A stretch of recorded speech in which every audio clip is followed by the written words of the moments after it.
શ્યામ કુમારના નમસ્કાર। આજના વિડીયોમાં આપનું સ્વાગત છે। તો ચાલો દરરોજની જેમ આજે પણ મેળવીએ ઉપયોગી જાણકારી, પણ ચેનલને સબસ્ક્રાઇબ કરવાનું ભૂલતા નહીં।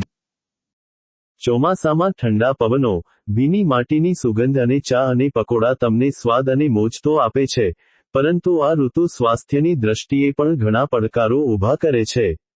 વરસાદની ઋતુમાં ભેજ અને ગંદકીને કારણે બેક્ટેરિયા અને વાયરસ ખૂબ જ ઝડપથી વધે છે, જે ફૂડ પોઈઝનિંગ, ઝાડા, ઉલટી અને ઝાડા જેવા રોગોનું જોખમ વધારે છે। આવી સ્થિતિમાં આપણે આપણા ખોરાક પ્રત્યે સાવધ રહેવું ખૂબ જ અગત્યનું છે। ચોમાસામાં કેટલીક વસ્તુઓ સ્વાદિષ્ટ લાગે છે પણ એટલી જ નુકસાનકારક પણ સાબિત થઈ શકે છે। અહીં અમે તમને 5 એવી વસ્તુઓ જણાવી રહ્યા છીએ જે આ ઋતુમાં ટાળવી જોઈએ, જેથી સ્વાદની શોધમાં તમે તમારા સ્વાસ્થ્ય સાથે સમાધાન ન કરો।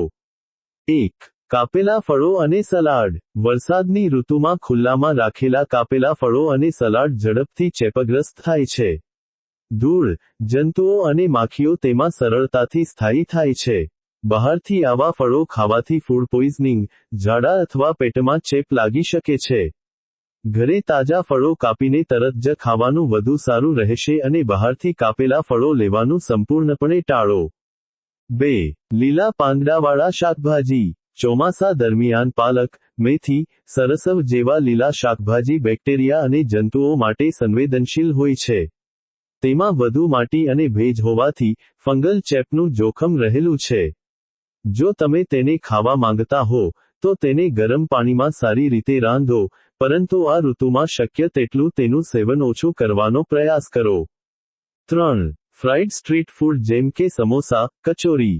વરસાદની ઋતુમાં સ્ટ્રીટ ફૂડ સમોસા, કચોરી, પકોડા જેવા તળેલા ખોરાક ઘણીવાર વાસી તેલમાં બનાવવામાં આવે છે।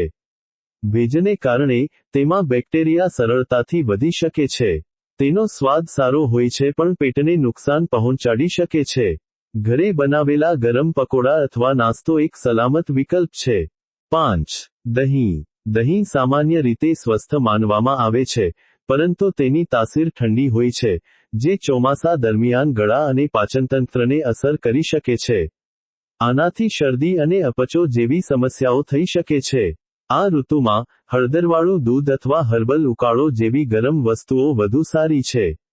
જો તમે ચોમાસા દરમિયાન સ્વસ્થ રહેવા માંગતા હો, તો તમારા ખોરાક પ્રત્યે સાવચેત રહેવું ખૂબ જ અગત્યનું છે।